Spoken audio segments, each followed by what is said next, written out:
esses cálculos preliminares, nós podemos, por exemplo, calcular na seção transversal 1 o valor da vazão unitária nessa seção transversal. A vazão unitária é igual à vazão do escoamento dividido pela largura superficial desse canal, portanto, dividido por B1, né? Então, nós podemos fazer o cálculo aqui dessa vazão unitária.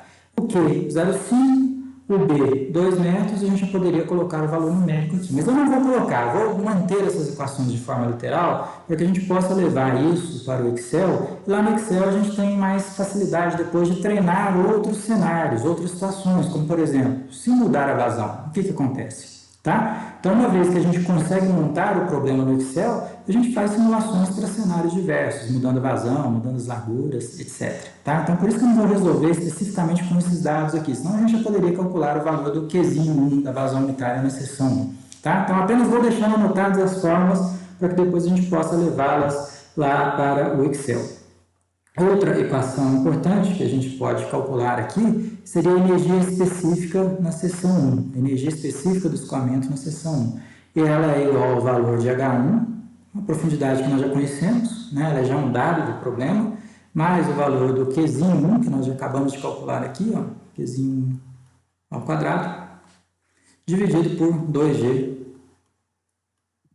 vezes H1 ao quadrado.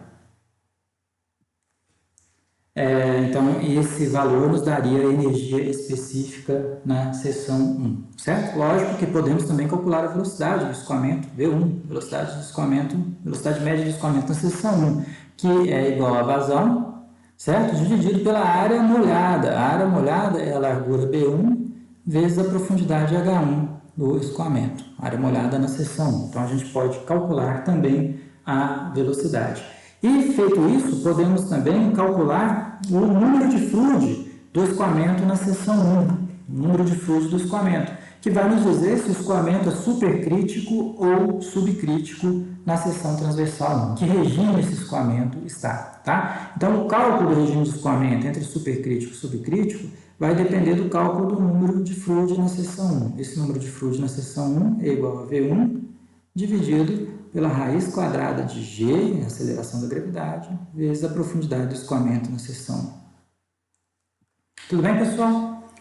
Outra coisa que também podemos calcular é a própria vazão unitária na seção 2, porque a vazão que passa em 1 é a mesma vazão que passa em 2. Nós vamos trabalhar em regime de escoamento permanente. As vazões estão estabilizadas ao longo desse nosso problema, ao longo dessa transição. Certo? Então, a vazão do escoamento na seção 1 vai ser igual à vazão do escoamento na seção 2. Se eu conheço a vazão do escoamento na seção 2 e conheço a largura superficial da seção 2, eu conheço a vazão unitária nessa seção. Portanto, o Qzinho 2 também é facilmente quantificável, né? O Qzinho 2 é igual à vazão Q dividido pela largura unitária B2.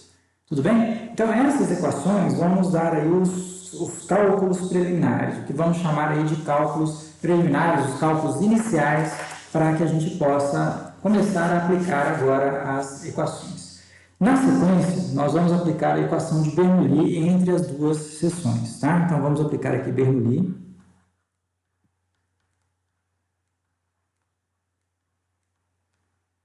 Bernoulli entre as seções 1 e 2.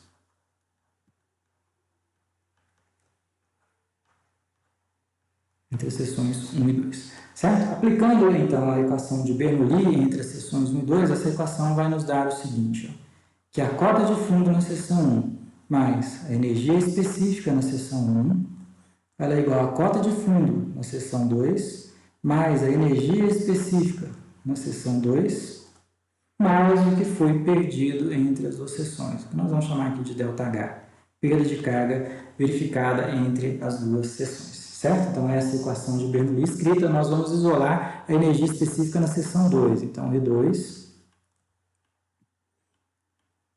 vai ser igual a Z1 menos E2, mais Z1 menos a perda de carga. Mais Z1 menos a perda de carga. Portanto, podemos escrever assim, E2 é a energia específica na seção 2, já dentro do bueiro, certo?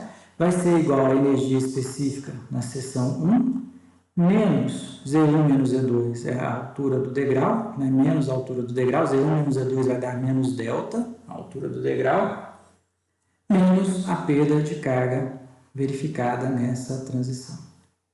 Certo? O que nós vamos fazer aqui é uma consideração que ela é válida na maioria das aplicações. Como o trecho é curto, nós temos um trecho relativamente curto entre a seção 1 e 2, porque temos uma transição brusca de degrau, de seção transversal, né? Mudança de seção transversal. Considerando que esse trecho é curto, a perda de carga verificada pelo escoamento entre 1 e 2 não vai ser uma perda de carga muito grande. Normalmente ela é uma perda de carga menor do que a altura do degrau. Então, nesses tipos de projetos hidráulicos, a perda hidráulica a perda de carga, ela tende a ser menor do que a altura do degrau. Então, nós vamos considerar que essa perda de carga, ela vai ser aqui praticamente igual a zero. Ela vai dar alguns centímetros que não vão interferir muito nos valores finais, tá? Então, nós vamos considerar que a perda de carga ΔH é uma perda de carga próxima de zero por tratar-se de um trecho relativamente curto. Então, vamos dizer aqui que ela é aproximadamente igual a zero.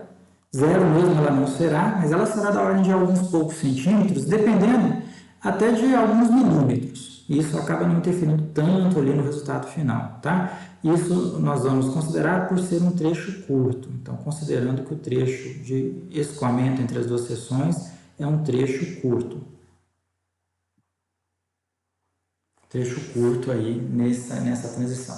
Então, nesse sentido, a gente tem condições já de calcular a energia específica na seção 2, porque a energia específica na seção 1 ela já é conhecida, tá vendo? Ela já vem ali dos cálculos preliminares, ó. Então, nós podemos calcular a energia específica na seção 2. A energia específica na seção 2, ela vai ser a energia específica na seção 1 menos a altura do degrau. A altura do degrau também é conhecida, tá? Então, vamos até destacar aqui o conjunto de equações dos cálculos preliminares, porque depois nós vamos levar essas equações para dentro do Excel. E vamos destacar também aqui a equação que nos permite obter a energia específica na seção 2, já dentro do bueiro. Finalmente, nós vamos passar agora para o cálculo da profundidade na seção 2. Que profundidade que o escoamento tem que ter aqui? Ele vai subir ou vai descer?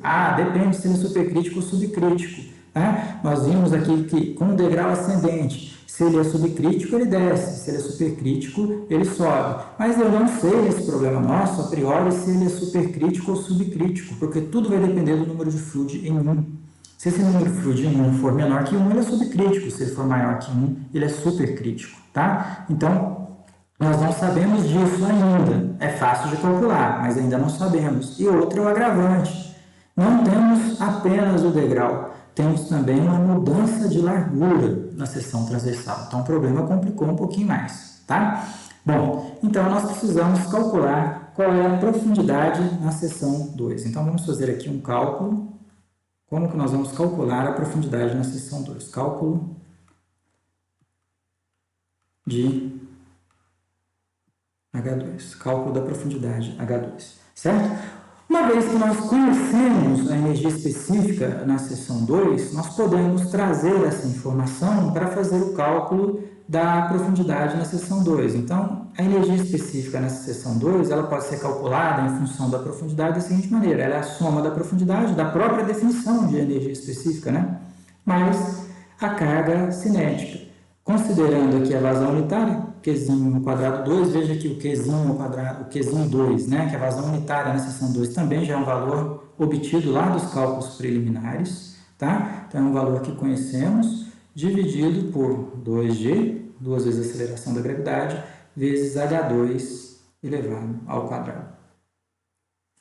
Certo, pessoal? Então, dessa maneira, com essa equação, nós temos condições de obter o valor aqui de H2. E fica resolvida a primeira parte do nosso problema, a obtenção da profundidade a jusante da transição. Beleza? Bom, para fazermos esse cálculo, nós vamos usar então o Excel, vamos até selecionar essa equação, porque essa equação é importante para a gente fazer o cálculo aí do H2. Nós vamos usar então o Excel, vamos primeiro calcular o H2 pelo Excel, para aí sim depois aplicarmos a equação de quantidade de movimento, certo? Para montarmos o problema no Excel, nós vamos organizar a nossa planilha em algumas tabelas um pouquinho separadas, para ficar mais organizado. Vamos entrar aqui com a tabela de dados, tá? Dados do problema. Nós vamos entrar aqui na sequência com esses dados do problema. Dentre esses dados, nós temos a vazão do escoamento em metro cúbico por segundo. Vamos entrar lá com o valor de 0,5. Nós temos a largura do canal na seção A montante, a largura B1, o valor do problema de 2 metros. Temos também a largura B2, né? Já dentro do bueiro, a largura é de 1,2 metros, lá dentro do bueiro. Temos o valor da altura do degrau, vou chamar isso aqui de degrau, mas isso corresponde ao nosso delta, né? O nosso delta lá no equacionamento é 40 centímetros, 0,4 metros.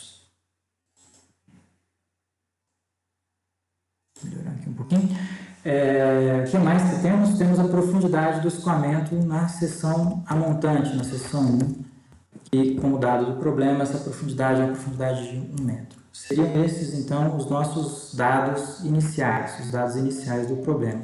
Nós vamos aqui fazer os cálculos preliminares, tá? Então, deixa eu só melhorar aqui essa nossa planilha. Eu não consigo pegar essas planilhas e deixá-las meio soltas, bagunçadas, né? Aí a gente melhora um pouquinho, coloca as linhas de grade, para ficar mais organizado, né? Então, vamos seguir as etapas, exatamente as etapas que nós deduzimos aqui no nosso problema, fazendo aqui agora os cálculos preliminares do nosso problema. Então, vamos criar aqui uma parte de planilha de cálculos preliminares.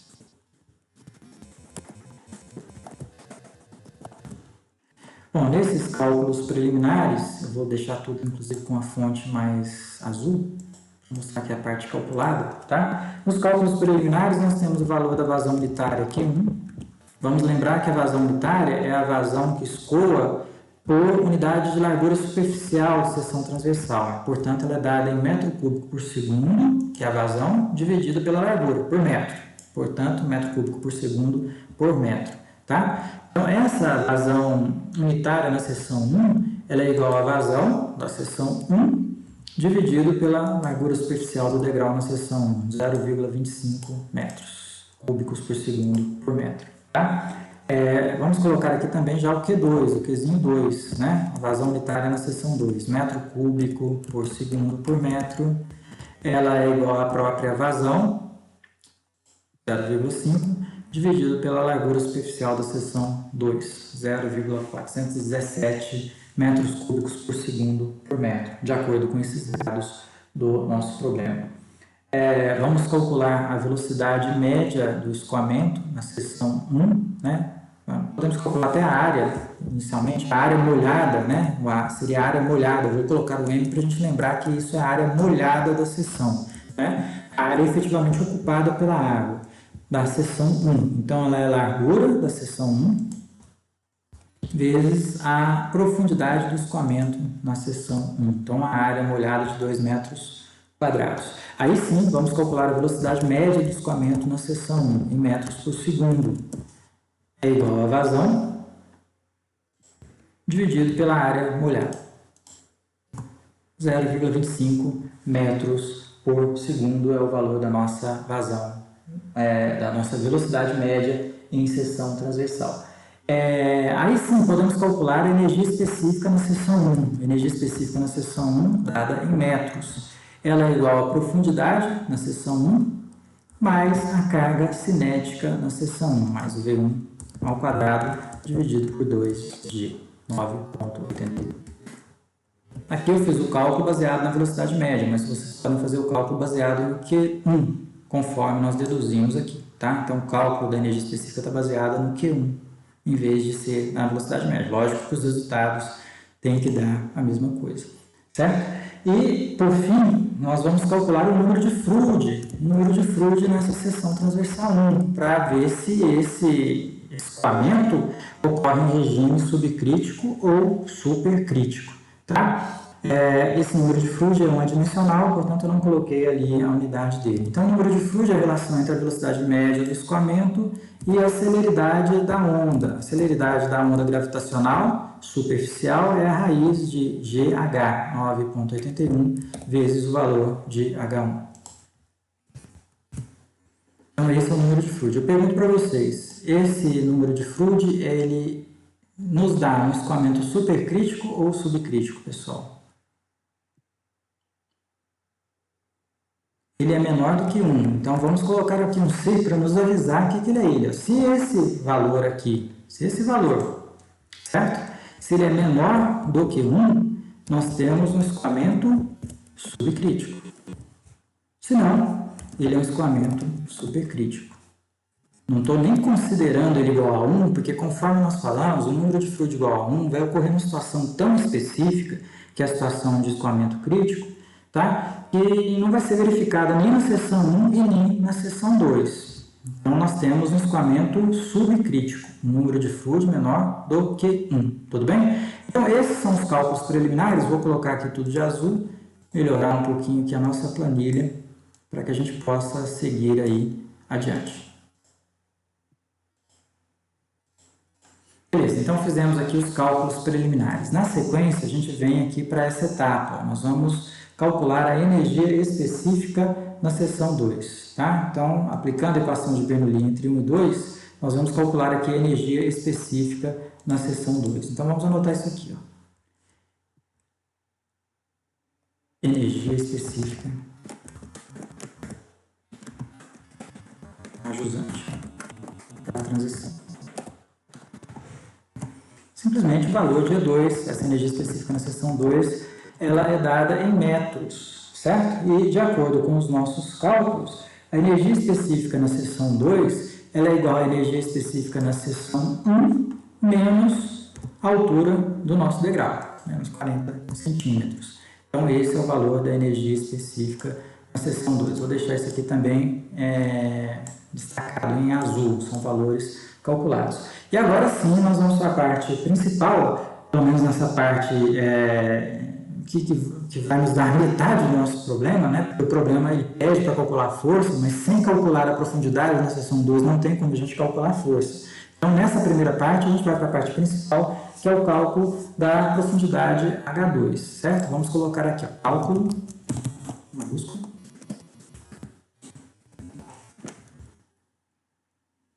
da profundidade ajusante da transição. Seria a profundidade H2. Tá? Vou voltar aqui para a equação para a gente observar alguma coisa a respeito dela. Essa equação aqui que nós vamos aplicar, a equação da energia específica na seção 2. Veja que nesse ponto, a energia específica na seção 2 é um valor conhecido, porque ele veio desse cálculo aqui anterior. Tá? Então, nós conhecemos o valor de E2. Nessa altura do nosso problema, o valor de E2 ele é conhecido, é um valor conhecido.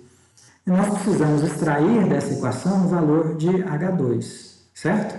Se nós observarmos aqui, passando esse H2 multiplicando, a gente vai ter ali uma equação, vai dar uma equação de segundo grau, né? Uma equação do segundo grau, uma equação do segundo grau, e resolvendo essa equação do segundo grau, nós vamos ter duas raízes, certo? Essas duas raízes provavelmente vão nos conduzir a uma situação que não nos convém e uma situação que convém, uma situação que é conveniente. Nesse problema, nós vamos trabalhar da seguinte maneira, é um problema onde não haverá, vamos colocar isso aqui como uma condição do nosso problema, uma condição para a gente resolver esse problema,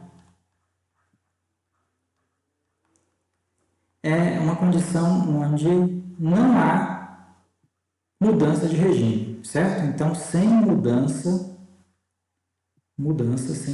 de regime. Nosso problema não terá mudança de regime.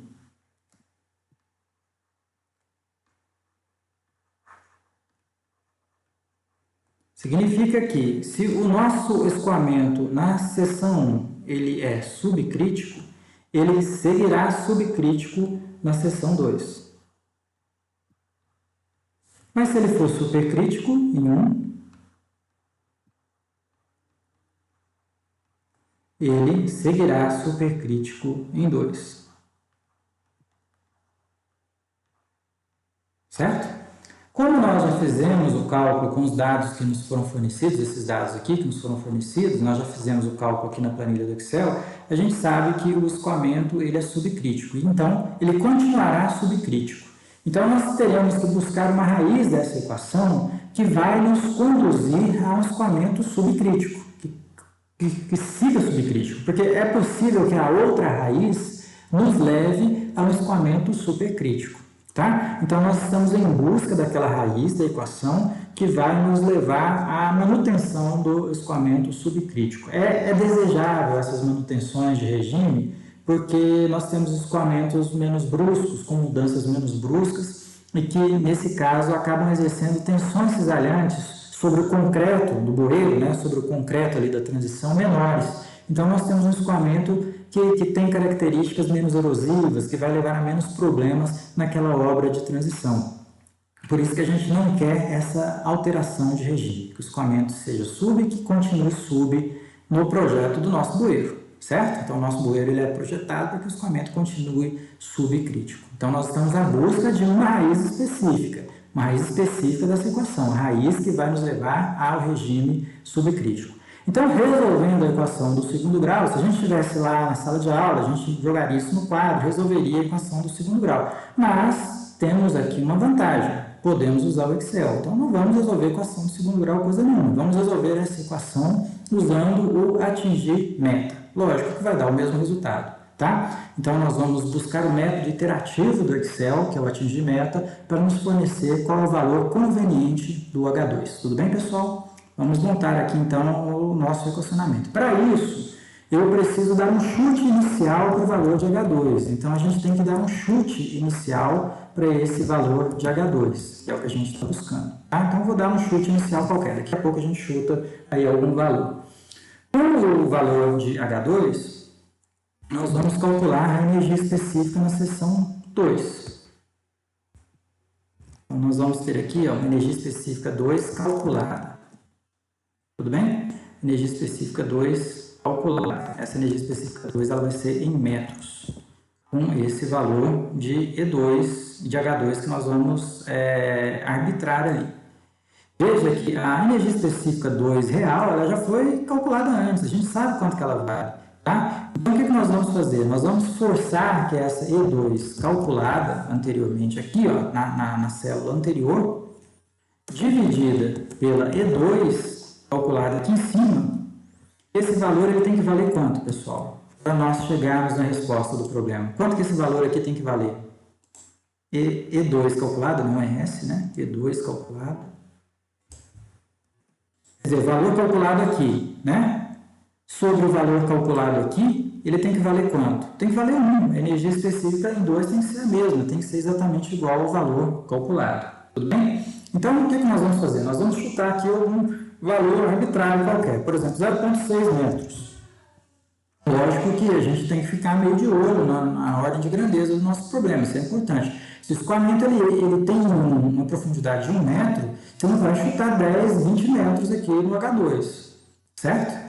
Também você não vai chutar 1 milímetro aqui no valor de H2 inicial, porque dependendo do valor inicial, você não consegue convergir para uma solução. Você não, né? O atingir meta não nos leva à convergência de uma solução, tá? Então, a gente chuta valores aqui mais ou menos na mesma ordem de grandeza. Podemos chutar 0,7, podemos até chutar 1, né? Que ele vai buscar uma solução com a profundidade 2 igual a 1. Mas é apenas um chute inicial arbitrário.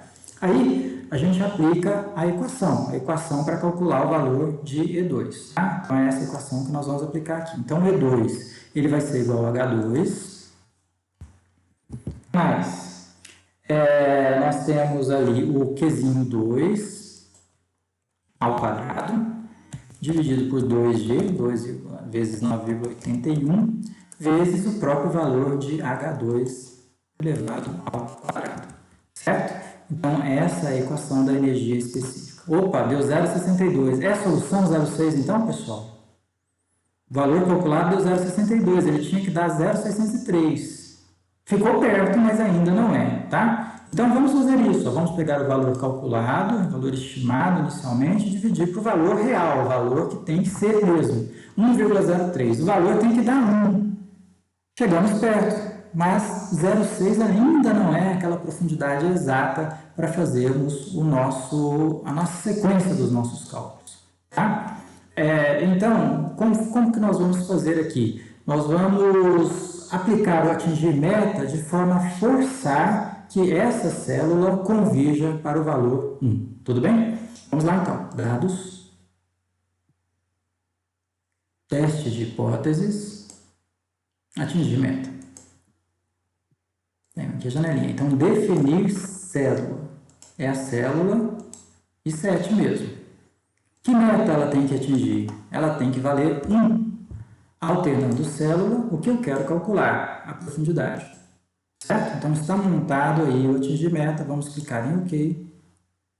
Ele convergiu para um valor praticamente igual a 1. E a nossa profundidade H2 é uma profundidade aí de 0,577 metros. Esse é o valor importante para que a gente possa ter sequência nos cálculos. Tudo bem? Pergunto para vocês, vamos ver se isso é real, se o escoamento na seção 2, ele é um escoamento subcrítico. Ele precisa ser subcrítico para que a gente siga a orientação de não haver mudança de regime. Tá? Então, vamos lá. Vamos calcular, então, o número de fluid na seção 2. O número de fluid é uma dimensional. Então, esse número de fluid, ele é igual à velocidade do escoamento na seção 2. A velocidade é igual à vazão. Vamos pegar a vazão.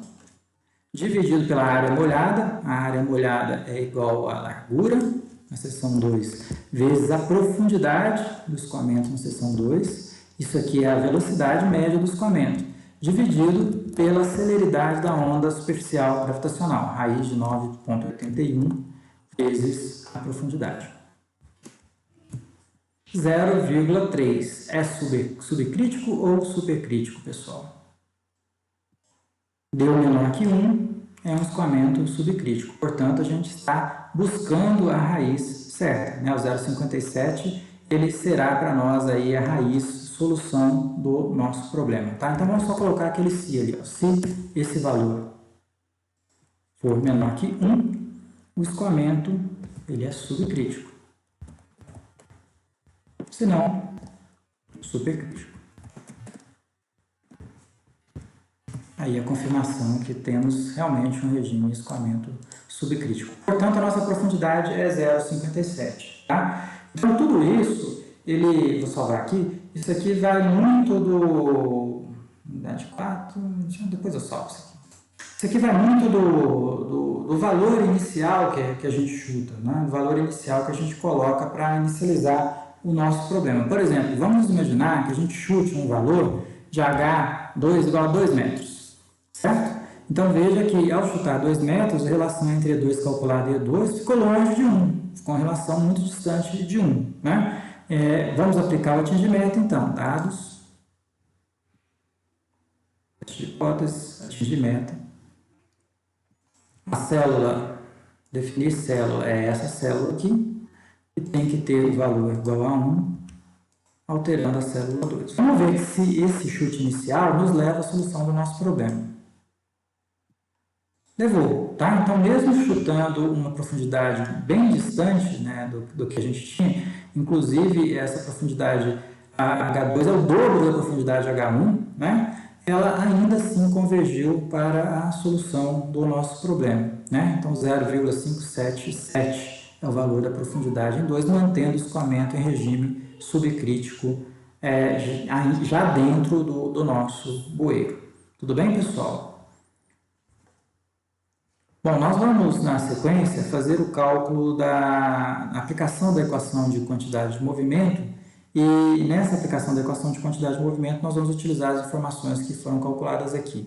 Mas eu vou deixar essa aplicação para a aula assíncrona de amanhã, certo? Então, na aula de amanhã, vocês vão ter aí o fechamento desse exercício com o cálculo da equação de quantidade de movimento e nós vamos fazer também um outro exercício, o cálculo de força sobre uma comporta, tá certo? Ficou alguma dúvida aqui, pessoal? Professor, eu tenho uma dúvida, mas não é em relação ao exercício. Essas aulas dessa